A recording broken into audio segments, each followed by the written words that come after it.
Olá, será realizada aqui a apresentação da PBL com o tema de transistores bipolar de junção. Vamos utilizar aqui um transistor bipolar de junção como amplificador de sinal. Vamos ter então a resolução de um problema que é como que a gente vai acionar uma bobina de um relé que exige uma carga de 1 ampere, sendo controlada por um microcontrolador com saída, de 5 VCC e corrente máxima dessa saída 40 mA. A bobina desse relé, ela exige 1 ampere e ela é 12 volts. Então, o que a gente vai ter que fazer aqui, né? Nós vamos optar aqui pelo transistor bipolar de junção NPN, onde o ganho desse transistor vai ser de 50, né? HFE de 50.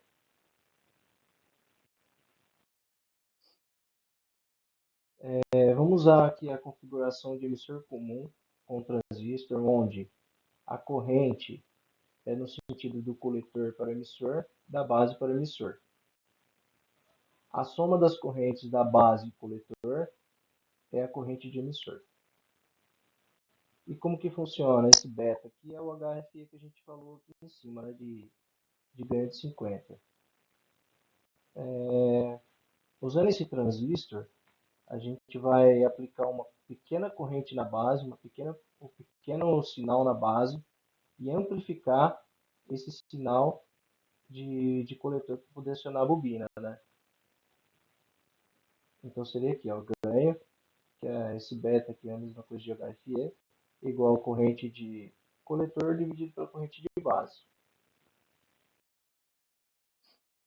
Como que a gente vai fazer essa resolução aqui, ó?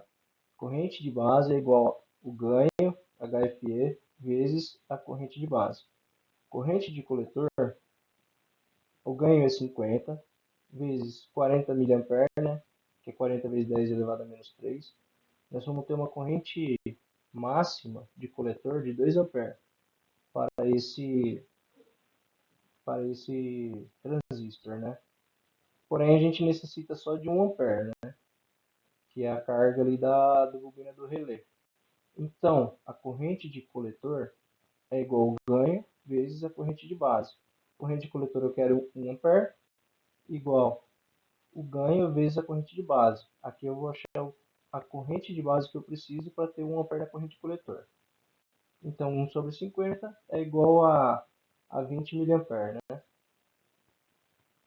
Agora eu preciso achar um resistor de base para que essa corrente de coletor fique estável aqui no 1 ampere e não ultrapasse os 40 mA ali, que é a capacidade do microcontrolador, né? Então, tensão. Tensão de base, da fonte da base ali, né, que é os 5 volts, que é o microcontrolador. Menos o VBE, o que é o VBE? É a barreira de potencial do próprio transistor, né, que é 0,7 volts, igual a resistência vezes a corrente. Calculando isso daqui, ó, vamos ter 4,3 volts dividido pela corrente igual a resistência. Vamos ter um resistor de base aqui necessário de 215 ohms para controlar essa corrente de base. E como que ficaria nosso circuito, né? Com esses cálculos realizados. Tem uma fonte aqui de 5 volts, que é do microcontrolador, uma fonte de 12 volts para acionar a bobina, que é o R2, e o R1 é o nosso resistor de base. E o nosso transistor NPN. Então, desta forma aqui, a gente consegue uma corrente de base controlada e alimentar a bobina do relé solenoide com 1 ampere 12 volts.